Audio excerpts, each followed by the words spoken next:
Buenos días a todos y todas, buenos días, ciudad de Guayaquil, ciudadanos, ciudadanas, distinguidas autoridades presentes, señores funcionarios de la Universidad Católica, compañeros asambleístas, compañeros de la Comisión. Muchas gracias por su presencia en esta histórica mañana. Y digo histórica mañana porque cuando el pueblo ecuatoriano concurre conjuntamente con la Asamblea Nacional a discutir un tema fundamental como es una reforma constitucional a través de las enmiendas constitucionales, estamos frente a hechos que posiblemente sean inéditos en el país. Hoy discutimos, ciudadanos y ciudadanas, en territorio de todo el país, utilizando medios sociales, estando a favor, estando en contra, argumentando otras cosas que se pudieran enmendar.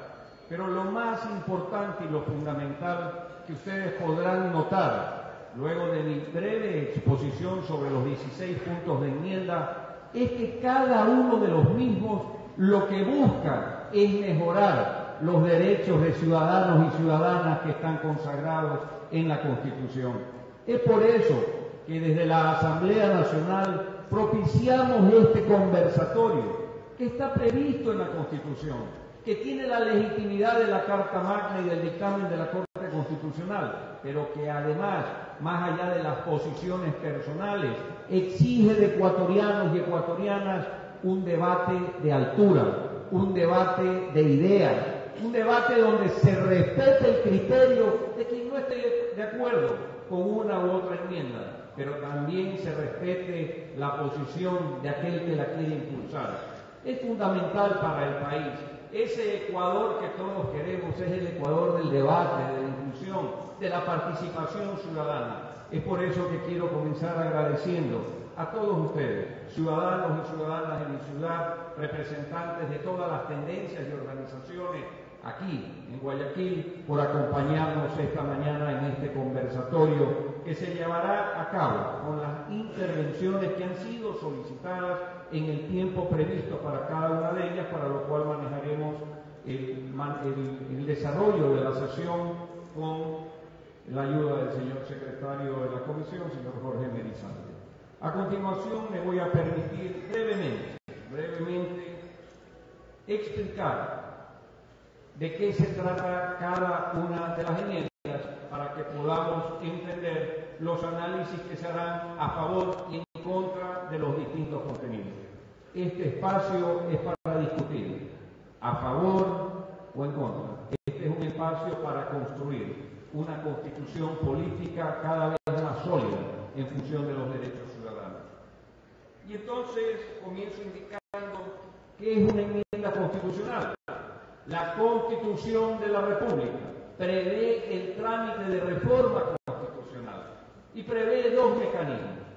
Cuando se afectan derechos, cuando hay una regresión de derechos o cuando se afecta la estructura del Estado, como si por ejemplo dejáramos de ser régimen presidencialista, se requiere de una consulta popular. Cuando no es así, la Constitución de la República establece que se puede seguir el procedimiento de la enmienda constitucional, que es exactamente en la que nos estamos involucrando el día de hoy desde la Asamblea Nacional. ¿Y quién dice si afecta o no afecta derechos, si no hay una regresión o si no se afecta la estructura del Estado? Lo dice el máximo organismo constitucional.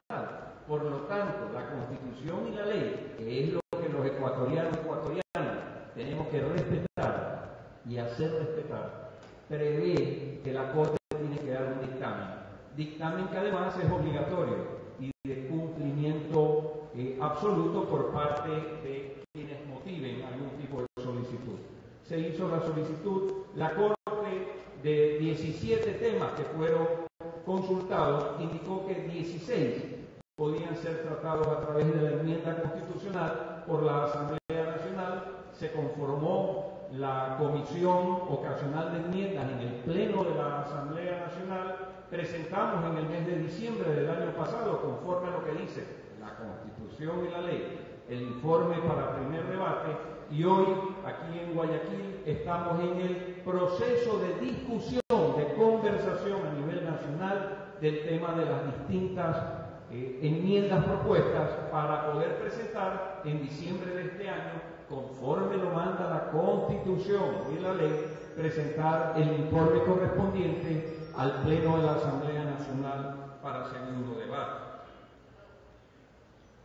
Luego de explicar el proceso de enmienda constitucional, paso directamente a especificar cada uno de los puntos. El primero, no lo quiero llamar el de mayor discusión, ya lo veremos en el transcurso de la jornada del día de hoy, es el derecho a reelegirse. Se ha expresado que se trata de una reelección indefinida. En ninguna parte de la enmienda se habla de una reelección indefinida.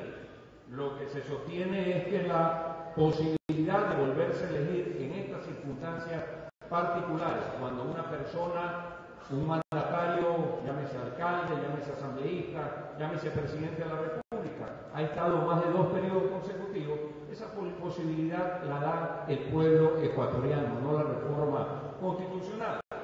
Y entonces la posibilidad de elegirse se resume en lo que está en el gráfico que a continuación doy lectura.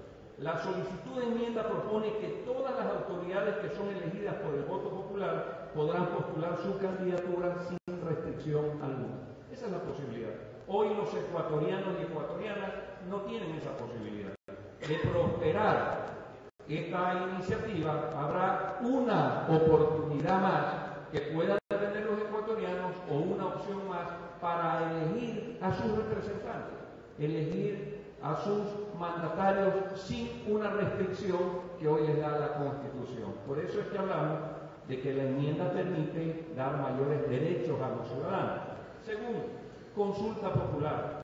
Los gobiernos autónomos descentralizados mantendrán su facultad de convocar a consulta popular sobre temas que sean de interés para su territorio. Hoy, como está la Constitución, tenemos la posibilidad de recibir una consulta posiblemente de la ciudad de Ambato, del gobierno autónomo, una consulta a nivel nacional de si están de acuerdo o no los ciudadanos en que se drague el Golfo de Guayaquil. O los guayaquileños hacer una consulta desde nuestro gobierno autónomo preguntando si el metro de Quito debe o no debe desarrollarse. Tal despropósito puede traer una confusión en las normas constitucionales. Lo que busca esta enmienda en este punto es precisamente reforzar que los gobiernos autónomos tengan el derecho a consultar sobre temas de su competencia y no haya un cruce en un momento dado de esas consultas sobre competencias de otras personas. En cuanto a la reducción de edad, el tema de la edad en la propuesta de enmienda reduce la edad para presentarse como candidato a presidente de la República a 30 años. Hoy en día es 35 años. ¿Cuál es el criterio presentado para plantear esta enmienda? Que hoy en día un ciudadano o una ciudadana de 30 años se entiende que ha terminado el bachillerato, que ha recibido una educación profesional y que seguramente ya ha podido acceder en este nuevo esquema de educación superior que tenemos a una maestría. Siendo así, pudiera estar perfectamente capacitado para ser candidato a presidente de la República o presidenta sin una limitación de los 35. ¿Por qué 35? ¿Por qué 30? ¿Por qué 45? Yo les doy una justificación. Sin embargo, será nuevamente la ciudadanía la que a través de sus pronunciamientos oriente a la comisión sobre qué es lo más apropiado. Pero ojo, el hecho de que se establezca una edad no significa nuevamente que la persona de esa edad que sea candidato va a ser elegido. Simplemente es una opción adicional ante una ciudadanía y una juventud que quiere incorporarse también en los temas políticos de interés nacional. Misión de las Fuerzas Armadas. Las Fuerzas Armadas tienen como misión fundamental la defensa de la soberanía y la integridad nacional. Sin embargo, en la Constitución hoy el precepto establece la necesidad de una seguridad integral. Y es precisamente el desarrollar el tema de la seguridad integral el que nos lleva a escuchar las voces ciudadanas sobre una enmienda que nuevamente, en la forma que está planteada, permitiría empoderarse, tener mayores derechos y garantías a los ciudadanos, porque hoy en día las Fuerzas Armadas cumplen actividades subsidiarias en muchos frentes, en temas de seguridad, en temas de logística, y por eso es importante la discusión de esta comisión en territorio, porque habrá ciudades como la mía, donde esa actividad sea fundamental para precautelar la seguridad ciudadana. En otras ciudades, seguramente, como la fronteriza o sectores muy alejados de la Amazonía, la actividad de las Fuerzas Armadas será todavía mucho más determinante y irá más allá de la seguridad. Verá el tema logístico, verá hasta el tema de salud, porque tienen la infraestructura para desarrollarlo, pero siempre de una manera subsidiaria. No es que a través de esta enmienda las Fuerzas Armadas sustituyen, no, complementan a través de la necesidad en un momento dado de reforzar algo con la finalidad de mejorar la seguridad de ciudadanos y ciudadanas. Contraloría General del Estado, una enmienda donde se aduce y se justifica que la redacción no es del todo clara, donde cuando se hablan de los fines y el cumplimiento de los objetivos pudiera en un momento dado entenderse que se está dando facultad para todo a la Contraloría, pero realmente no se define con especificidad su radio de acción. Como si, en un ejemplo propuesto, la Asamblea Nacional, al aprobar solamente 15 leyes en el año pasado y habiendo presentado una gestión a cumplir de aprobar 23 leyes, se la glosara por incumplimiento de su gestión.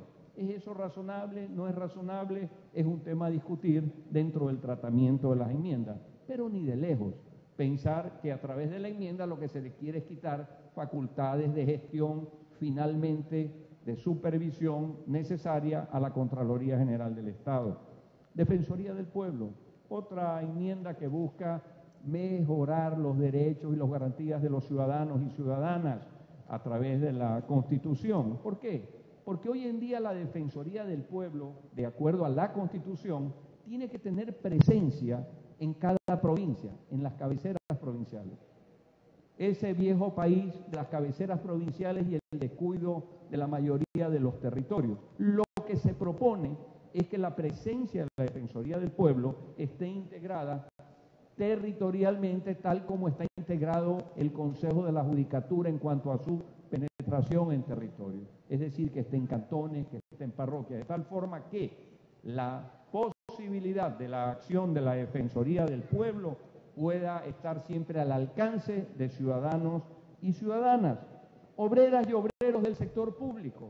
Mucha discusión sobre este tema, creo que es fundamental profundizarla, pero en la esencia de lo que se va a discutir tienen que tenerse en claro un concepto, por lo menos para llamarlo de confusión.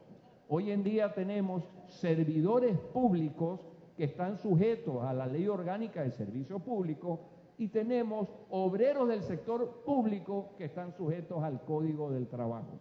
La gran discusión es si los derechos que tienen ambos sujetos a dos leyes distintas, a pesar de que trabajan para un mismo servicio público, son iguales, o alguno de los dos segmentos tal vez tiene realmente un derecho que no lo alcanzan porque están sujetos a un código limitado. Esa es una discusión que debe ser tratada con seriedad, con muchísima profundidad, no solamente en el tema de la sindicalización, porque además en la ley orgánica se prevé la posibilidad de asociarse, sino en el tema de los derechos. La ley orgánica de servicio público concedería a los obreros una mayor cantidad de garantías.